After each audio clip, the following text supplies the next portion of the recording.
Okay, so welcome to the latest lecture in our series on American government. Um, so today this is the last chapter in this unit, and so we talked about political participation and sort of our voting habits and things like that. And so we're actually going to get into policy a little bit. But the reason we're going to get into policy here is because one of the things that you'll realize is that a lot of people tend to vote with their wallet, right? Like economics makes a significant, or is a significant factor in how people vote. And so we're looking at sort of economic and social policy today. So first, when looking at sort of government's concerns or worries, government is really looking basically at two things, two factors that are utilized in order to sort of determine the general welfare of the economy. So the first is unemployment, right? We want a relatively relatively low unemployment number, but it's important to understand we don't want zero. Zero unemployment is actually bad for the economy because what that means is that there are too many jobs that are going unfulfilled.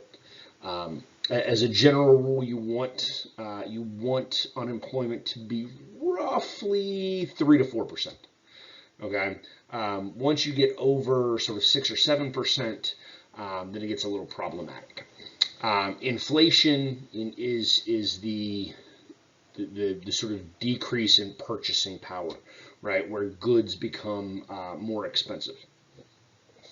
There's a couple of different ways we'll go over today in terms of how government tries to police the economy, and then we'll talk about why it's sort of hard to do as well. Although we got into that in class, for those of you that are in class, we got into that very briefly today. So we'll continue that conversation. So the unemployment rate, first thing that you need to know to understand about the unemployment rate is the unemployment rate is not the measure of people without jobs. It's sort of a misconception. It's actually the measure of people that do not have a job that are actively seeking a job. And so to help you sort of understand that concept, right? If you take my wife, for instance, she's currently employed, right? She's a teacher at Poly Ryan, but there will come a point in time where she will stop teaching at Poly Ryan because childcare is really, really expensive. And when you have two kids in diapers, you're probably almost better off not working because you'll save that money on childcare. So the unemployment rate is only a factor for those people who are actively seeking jobs. Underemployment is another problem that's not always necessarily tracked really well.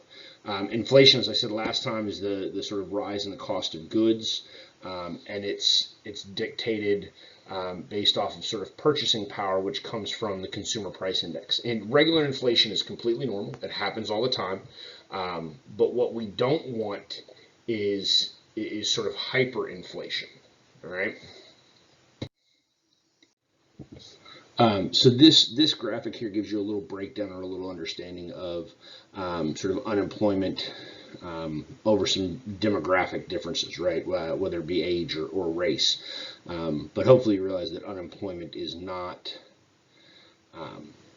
it's not equitable across the board. All right, so some means or some ways of trying to control the economy. The first is a concept called laissez-faire economics, which comes from Adam Smith, who wrote a book called The Wealth of Nations. Smith is one of these sort of, I think he was a Scotsman, maybe. He's British, right? We'll just go with British Isles, wherever.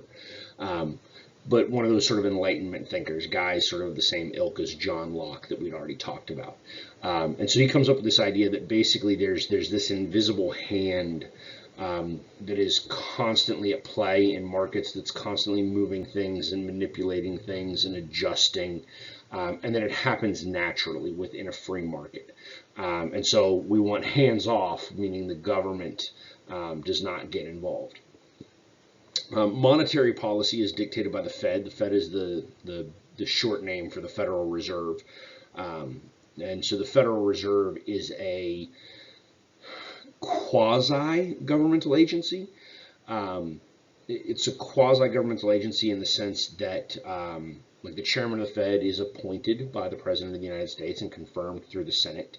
But the Fed doesn't really have any accountability to Congress, meaning the Fed can enact policies that it deems to be in the best interest of the nation or the best interest of the economy without any input or regulation from elected officials. And so what the Fed is actually doing is the Fed deals with what is called monetary policy. So the Fed manipulates the money supply, and they manipulate the money supply. I can't speak. They manipulate the money supply essentially two ways. One is they will sort of buy and sell treasury bonds, right? So those are bonds are basically futures in the United States government, right? And so they buy and sell those. And so when they're selling a whole bunch, right? They're taking in money, they're selling them, they're taking in money and trying to suck money up out of the economy. When they're selling, no, sorry, I had that backwards. When they're selling them, that's flooding it, right? They're selling off basically government money. When they're buying them up, they're trying to get money back out. The easier way, or the more sort of substantial way that the government, that the Fed does it, is through the manipulation of interest rates and reserve banking rates, which basically the Fed sets the national interest rate, like not the interest rate you and I can get. Like we have to go through a bank, and banks jack that up because banks are trying to make money too. But the Fed sets the interest rate that basically banks can borrow from. And for the last, probably 12 or so years, 12, 15 years, interest rates have been artificially low. Now, maybe, we might be pushing 20 years now that I'm trying to do some math in my head. It might be 20 years that we've had sort of artificially low interest rates, to where you can get a home loan now for like 3%, which is almost nothing. But that's how the Fed manipulates money. So the reserve banking rate, real quick, is basically banks are required to have a certain amount of cash on hand, a certain percentage of whatever the deposits are within the bank.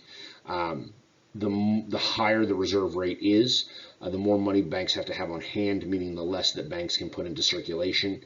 So that decreases the money supply. So Jerome Powell is the current chairman of the Fed. The woman on the screen in the picture is Janet Yellen, who's the former head of the Fed. She ran the Fed from 2014 to 2018, I believe. And so you'll see the head of the Fed every now and then on television talking about reserve rates or interest rates or monetary policy and sort of the general welfare and state of the economy. Fiscal policy, so that was monetary policy. Fiscal policy is a little bit different. Fiscal policy is sort of what the government itself is doing. And so there's two sort of theories of fiscal policy. Keynesian economics, that's the video that you watched today or should have watched today. Keynesian economics is about the sort of taxing and spending responsibilities of the government, right? So in a recessionary period, the government should decrease your taxes to allow you to have more money to spend, to put into the economy. But then the government should also increase its spending. And during recessionary periods, if the government runs a deficit, that's actually okay in Keynesian economics, because theoretically, when you hit that upslide and you're back into an expansionary period, now you increase taxes and you decrease spending, and therefore you should end up with a surplus, and then that surplus can cover the previous deficits. Keynesian economics is the prominent sort of economic theory that is utilized in the United States as far as government goes. There's also supply-side economics, sometimes referred to as trickle-down economics. But supply-side economics basically says that you try to provide tax breaks and incentives specifically for people that are, quote, job creators. Um, so this would be, the government investing its money. So instead of sort of general increases in spending, it would be the government giving money to like small businesses, so that those small businesses could expand, and then in turn, um, you know, uh, to hire more people, or grow their business enough that it becomes larger, and employs more people. And then because they employ more people, they pay more in salary, and this is stimulating economic growth. That is John Maynard Keynes, who came up with the theory. I want to say he was German or Austrian. I don't. No, I don't think he was Austrian. I think he was German. I don't really care. Um, it is incredibly hard to control the business cycle, though, and therefore it's incredibly hard to control the economy.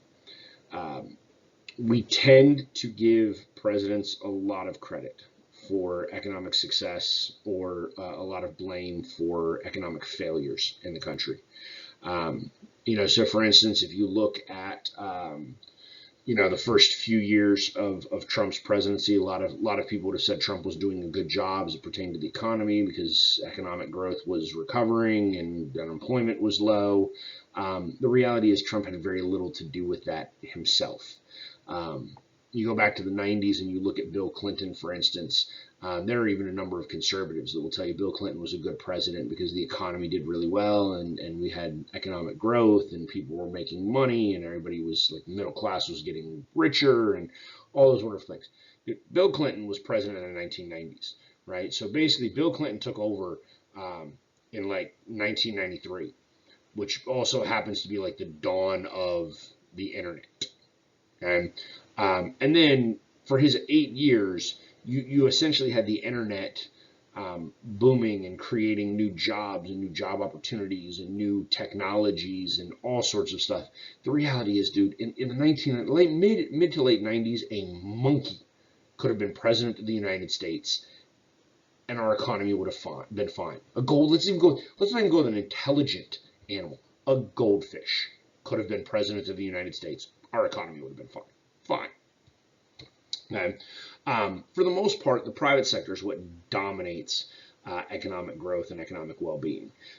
They're the ones that are responsible for GDP. GDP is gross domestic product. And so they're the ones that are sort of driving growth more than the government is. And then the other thing is, government policies are slow. Government is very, very methodical, and anytime government reacts or acts, um, it takes a significant amount of time for that policy to begin to show what's going on, right? So, for instance, you'll have Democrats right now that will sit there and tell you, well, the economy tanked because of Trump's tax cuts. No, the economy tanked because of COVID. Okay, Trump's tax cuts had nothing to do with that. The reality is that Trump took over an economy that was in an expansionary period from Obama. Nothing that Trump has done at this point really has impacted economics all that greatly. Welfare policies. So now, once we get sort of into the understanding of how the government controls the economy, um, one of the ways the government tries to do that is by providing sort of help or benefits to citizens, right? There's two different types of policies, or what we call welfare policies. The first are entitlement programs, and we call them entitlements because you are entitled to them, right? Like Medicare and Social Security, right? Any of you that have a job, I advise you, go look at your actual pay stub. Look at your actual pay stub and see how much money you earned, and then see how much money the government took. But see specifically where those taxes are coming out, that line by line deduction, and you'll see that you pay Social Security tax, you pay Medicare tax, right? These taxes are essentially future retirement funds for you, theoretically. I mean, Social Security might not be around by the time you go to retire. We'll have to see. But you are entitled to these monies later on in life because you have paid into them. and those entitlements, so Social Security alone is the largest entitlement or the largest sort of aspect or part of our budget, right? Because it's there are a lot of retired people. So in addition to entitlement programs, though, we also have something called means tested. And a means tested program, means tested means that you have to qualify for it, right? There's a test, right? So for instance, if you want Medicaid, right? And the way I always remember the difference, Medicare, old people need care, right? Because old people are like they got one foot in the grave, right? They're dying. I'm just kidding. I don't want my pappy to die. But they're like old people need to see doctors frequently. Poor people need aid. They need help. So Medicare is for the old. Medicaid is for the poor. But you have to qualify for Medicaid. Like you have to be below a certain income level based upon your household income and the number of dependents and yada yada yada, right? Those are means tested programs, and so they're a little bit different than entitlement programs because while we all sort of pay into them because we all pay taxes and that's where the money comes from, not everybody's entitled to get it. So when you look at sort of that concept then of poverty and income and income inequality and how public policy dictates that, you have to figure out, sort of who's getting what, how do we define or how do we quantify what is or isn't poor in the United States, and then how are these policies going to impact income and wealth and opportunities to create wealth for these people, right? So you've probably heard, because this shows up all the time now, like the 99% or the 1%. What we have in this country now is just a vast, gross inequality in wealth, and you'll see there's a sort of visual moving forward that will help you sort of understand this concept. But actually, in order to help you understand this, let me try to, because numbers are not always people's things, right? They're not really my thing. Obviously, that's why I don't teach math. But let's put it this way. So we all have a concept of what a second is, right? Like that's a second. That might have been 2 seconds. I don't know. We all have a concept of a second, right? And we all have a concept of what a million is and a billion is and all that. Here's a way to sort of put this in perspective to you with the difference between like the 1% and everybody else, right?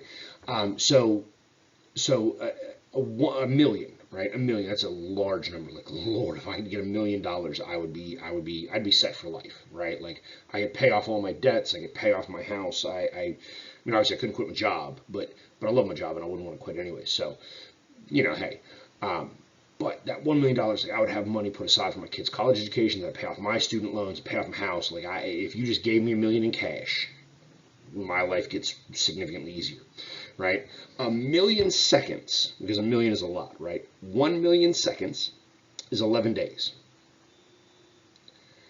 1 billion seconds is like 31 years, right? Now, imagine that for a second, and Jeff Bezos has what 180 billion. So I'm not not a math guy. Hold on, let's see here. So, what do we say? Let's just say 30 years. We'll just round 30 years times. Wrong button.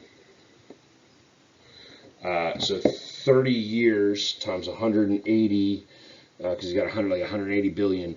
That's 5,400 years. So, trying to think what's lasted for 5,400 years. That's like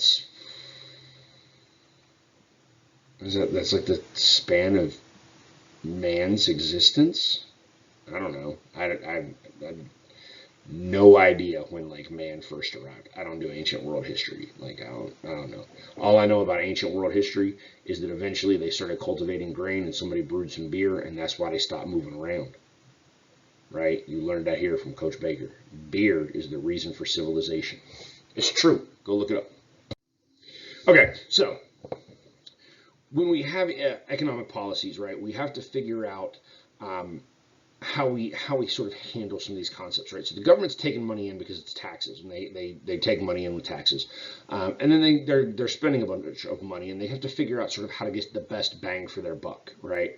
And so the first question that we sort of look at is how problematic, right? Because it's problematic, right? It's problematic that somebody like Jeff Bezos is $180 billion, and other people can't even like eat anything other than top ramen.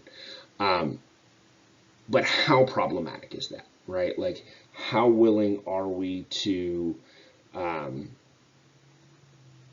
offset that income inequality, right?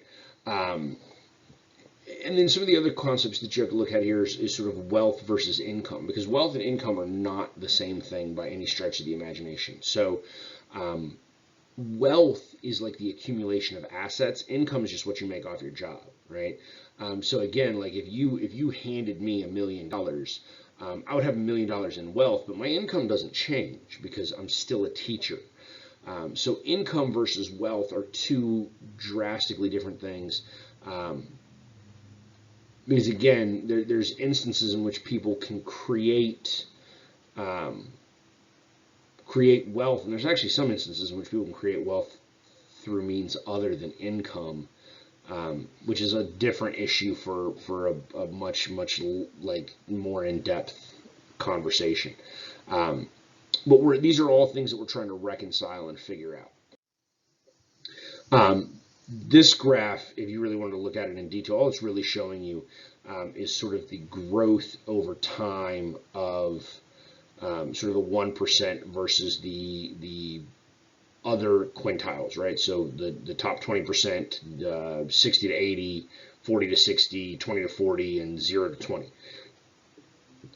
And obviously, it doesn't matter which quintile you're comparing it to. The 1% is doing exponentially better than everybody else. So as we try to figure out sort of how we're going to deal with economic and monetary policy and social policy, well, one, we have to define sort of what poor is, right? So the poverty line in 2015, and it does shift, it does move with inflation a little bit, but the poverty line in 2015 is $12,000, right? Which I can assure you, because when I was in college, I lived off of less than $12,000 a year. It's not a lot of money. Thank God for student loans, or otherwise I'd have been homeless. But we have a significant percentage of the American population that lives in poverty under those lines. When you look at the demographics of it, those individuals that have been generally given less opportunity historically tend to be the ones that are more in poverty. In fact, on some level, poverty is a little bit cyclical, right? So you take where I come from, for instance, in sort of rural West Virginia, and poverty there is a very cyclical little thing. You're born, you grow up in a trailer park, you're not really sort of taught that education is important. You don't value education, you don't value knowledge, you don't try to go to college, you don't try to better your life, and you go and get some menial job driving. And when I say menial, like, I don't mean to disparage anybody that works in these professions. Like we need truck drivers. Like I mean, honestly, in America, like, we need ditch diggers, right? Like, somebody has to dig. Ditches have to be dug. Like, it has to be done. But these are professions that generally don't require a significant amount of education, and so they don't generally pay very well, and then they just sort of become cyclical. Like, when your parents are that way, you just sort of think that that's how life is, and you don't a lot of times aim for a whole lot better. So when you look at again, the demographics, it is more likely that minorities are impoverished than whites. I mean, at least percentage-wise. And obviously, when you look at the raw data, there's more whites in poverty, but that's only because there's way more whites in America. But you also have sort of the feminization of poverty. And so women generally, especially in a single family or single parent family, Women are generally the ones responsible for childcare. Women are the ones that are having to take days off when kids are sick.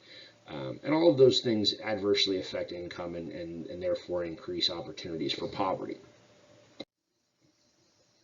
This is the little graphic I was sort of hinting at earlier. So if you look at sort of the wealth distribution in America, the, that 1% it's mind-boggling to me. I've seen statistics now that the top point, I think it's 0.1, right? Like 0.1% have as much wealth as like the bottom 20% of America or something like that. Or maybe it's top, maybe it's 50. I mean, some of these numbers, it's astronomical,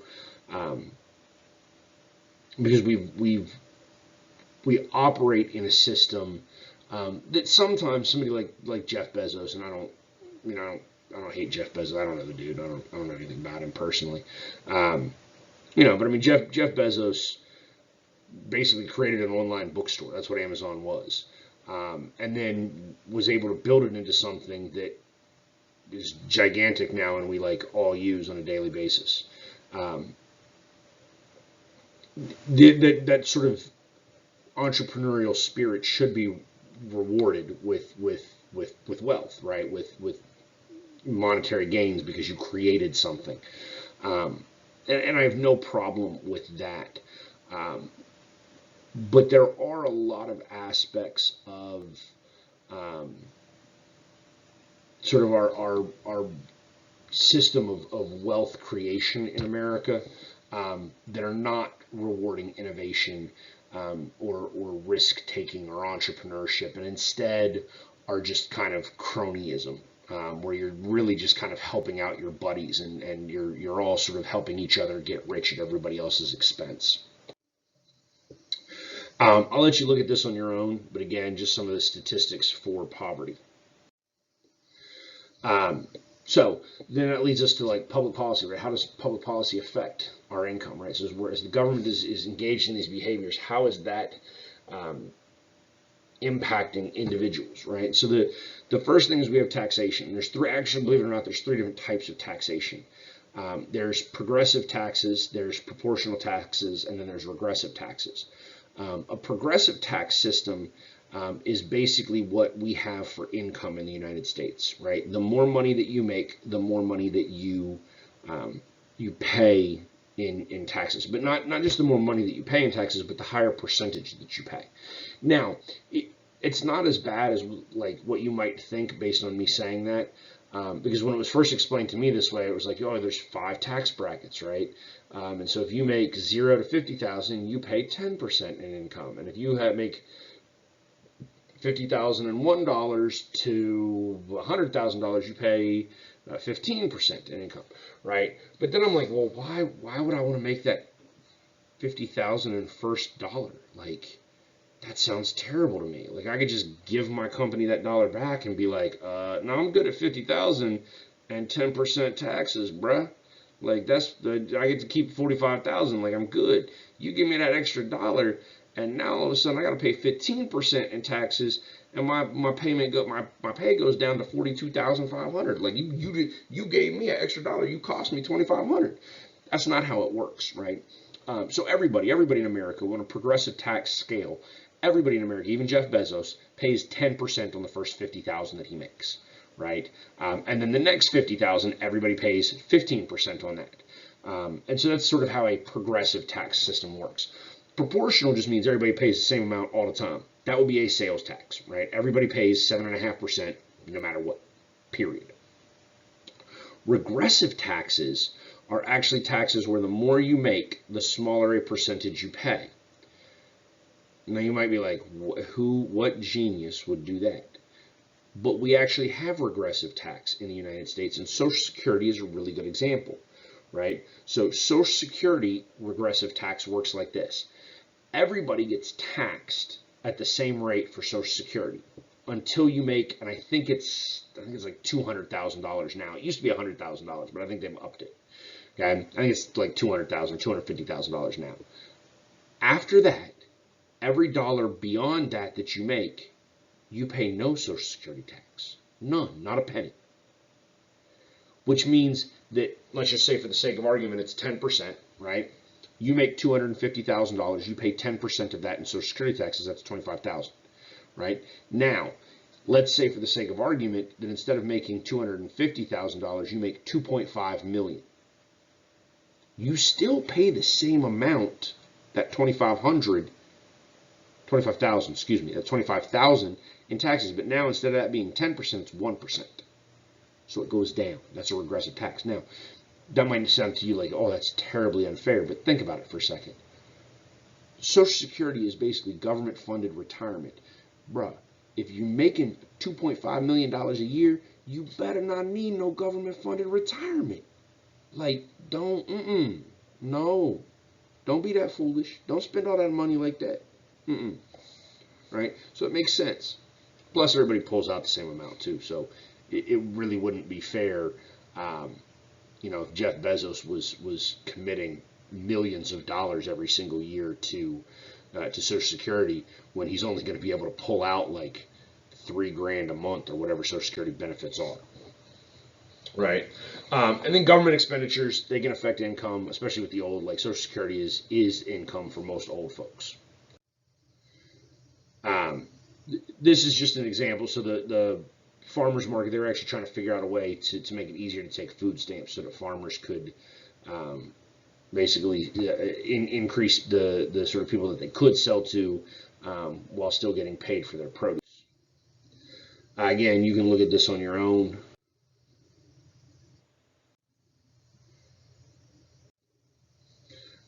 So this brings us to welfare, right? Because inevitably, like, this is where we're going to have to come. Welfare is important because welfare is substantial to sort of the general policies of taxation and spending and social aid and things like that. You do need to understand 1996, because this shows up on the test from time to time. 1996 is a significant year in welfare. Because in 1996, we basically kicked welfare down to the states, and we allowed states to dictate welfare policies for themselves. Some of those were actually really, really good. A couple of them were a little idiotic. One state, for instance, and I forget what state it was, they basically tried to drug test all welfare recipients. And then if you failed a drug test, you didn't get welfare, which I know what you're thinking. You're like, dude, that's genius, right? Like, and I mean, it kind of is. It's kind of genius because you're like, man, I don't know why we giving like welfare money to Johnny when Johnny just sitting on the couch doing a little, you know what I'm saying? Like, Johnny need to get up off his butt and go get a job. But what we actually found in that little experiment is, one, it was the number of people that are actually failing drug tests was ridiculously low. And two, the cost of drug testing all of these people was just not worth it financially. Like, you weren't saving money on like not giving Johnny his welfare check because he had pot in his system. Instead, you were spending extra money to drug test all of these people that were then passing their drug tests, and so ended up not really working out very well. Welfare originated sort of during the Great Depression era, right? So welfare is initially sort of an FDR issue. That Social Security starts at that point, but then also aid for families with dependent children, which is what that AFDC stands for. That's sort of the original sort of welfare as we think of it as welfare, right? Aid for families. Now it's what is it? Temporary assistance, TAFP, something like that. I forget the acronym now, but it's changed a little bit. But so that exists again for, the 30, 35 years, whatever it is, until we get to LBJ, and LBJ conducts his little war on poverty, right? And I think we've talked about this, at least I know some of my kids in class, we've talked about, the declaration of war on any sort of abstract concept is asinine, right? Like Johnson's war on poverty, yeah, it's probably really it's sweet. Like, I love the idea, but you cannot beat poverty. You cannot eradicate poverty. You cannot end poverty. Poverty sort of has to exist. And so declaring war on it probably isn't like, I mean, like, it's a war you can't win. But Johnson does further sort of the what we would refer to as the social safety net, right? So Medicare and Medicaid, I'm pretty sure come out of this, but food stamps is another big sort of welfare issue. When we get to 96, this and the states take over, a couple of the things that the states do, they create some reforms, they cap the amount of time that you can have into it, but then also they try to spend um, some of that money that would have, I mean, just goes as like a check to poor people. The state said, instead of just giving these people a check, why don't we give them some job skills, right? Um, sort of that old proverb: give a man a fish, feed him for a day; teach a man to fish, feed him for his lifetime, right? And so the state kind of buys into that, right? Like, we're going to teach them how to fish. We'll teach them how to be computer programs, or we'll teach them how to do something. And so you actually saw that the benefits decline, the number of recipients decline, um, and it puts more onus on the individual. So um, that was the big sort of push in the 90s as the states were retaking that. I do see there on the TANF is temporary assistance for needy families. It had slipped my mind, but that's the new uh, welfare. Like, when we say welfare, like, oh, they're on welfare, like that poor family on welfare. That's TANF, temporary assistance for needy families, and you only get 2 years of it now, right? Or no, you can get 2 consecutive years, 5 years max, right? Um, so if you don't find a job in 2 years, like, you get booted off anyway. Climb Wyoming is sort of what I was talking about a second ago. One of those educational programs, right? Like, one of those sort of job skills programs that are trying to help people in need, right? So again, instead of just giving them $1, we're gonna teach them. Again, you can look through the graphs on your own time.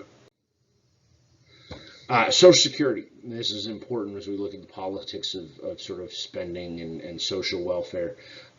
One, Social Security is the largest single expenditure in the congressional budget every year, right? Like, we spend a boatload of money on Social Security, in large part because, dude, old people just won't die.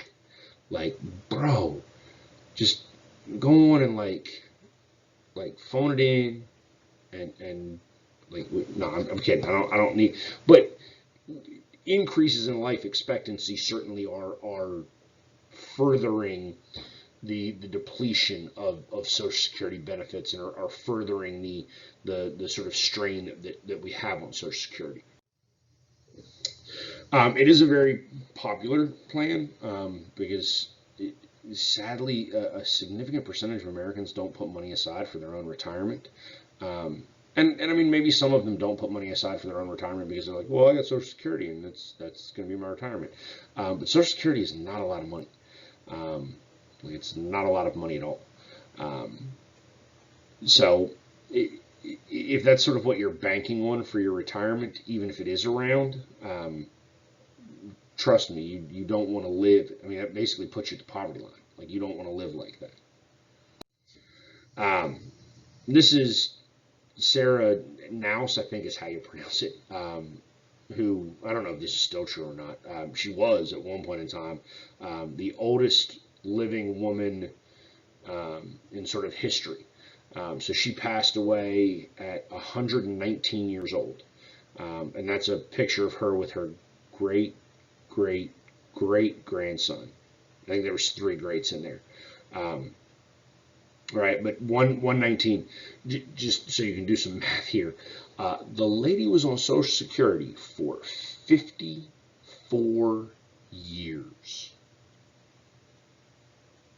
Like, yeah, like, we just gave her a check every month for 54 years. Um, Social Security needs to be reformed.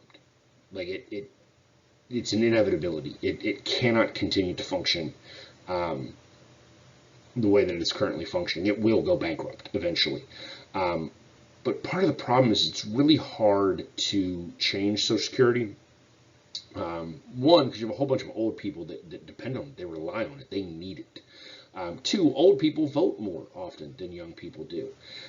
So we've seen some proposals over the course of time, but there's been nothing that is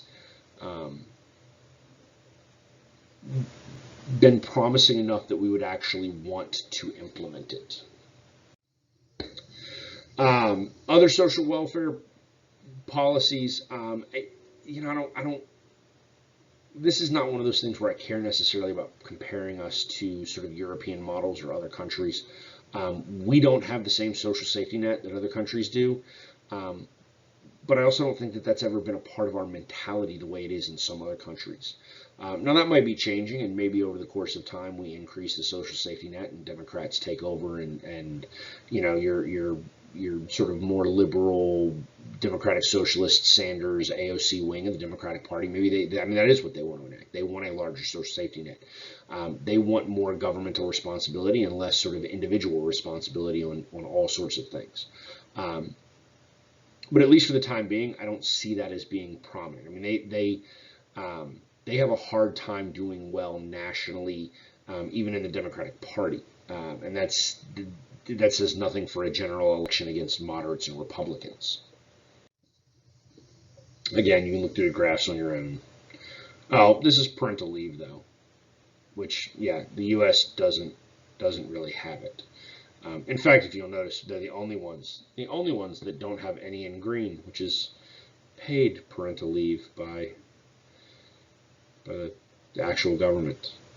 Instead, like when my child is born in the new year, I'll just take 4 or 5 days off to help my wife, and I just have to take them as sick days because nobody cares that I'm not a new dad, but that I had a baby. I didn't have a baby. My wife had a baby, but I'm allowed to say we're pregnant, but she's in labor. I learned that with the first kid. Like guys, you'll learn someday. Trust me, you'll learn. So again, when you look at the sort of scope of all of this and how all of this plays out, it's a very, very complex sort of weaved web that doesn't have, there's not a lot of simple answers to it. There's a lot of intricacies, there's a lot of overlap. Obviously the government is responsible for trying to increase sort of economic prosperity, but the government's also responsible for sort of general social welfare in some regards. And then all of this sort of brings into question, what is the scope of government? What are limitations of government? What's the responsibility of government? And so you'll realize now why these are policies that I don't know of any. I don't know of any American. I don't know of any person, period, that wants to see other people be poor, that wants to see other people struggle, that wants to see other people starve. Yet while we all would say, yeah, we want people to have food and clothing and shelter, we have disagreements as to sort of how to accomplish that, or what the scope of government is in that regard. But that's sort of the nature of policy in general. Again, free enterprise, versus sort of governmental regulation. We believe in free enterprise in this country, and we claim to believe in free enterprise. Yet, we also want the government to. One of the things you listen to Trump, for instance, and he keeps talking about renegotiating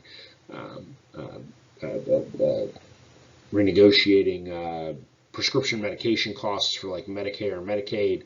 Like we believe in free market, yet and then all of a sudden sometimes we're like, well, we need the government to go in and do this, and so it creates some inconsistencies in our beliefs.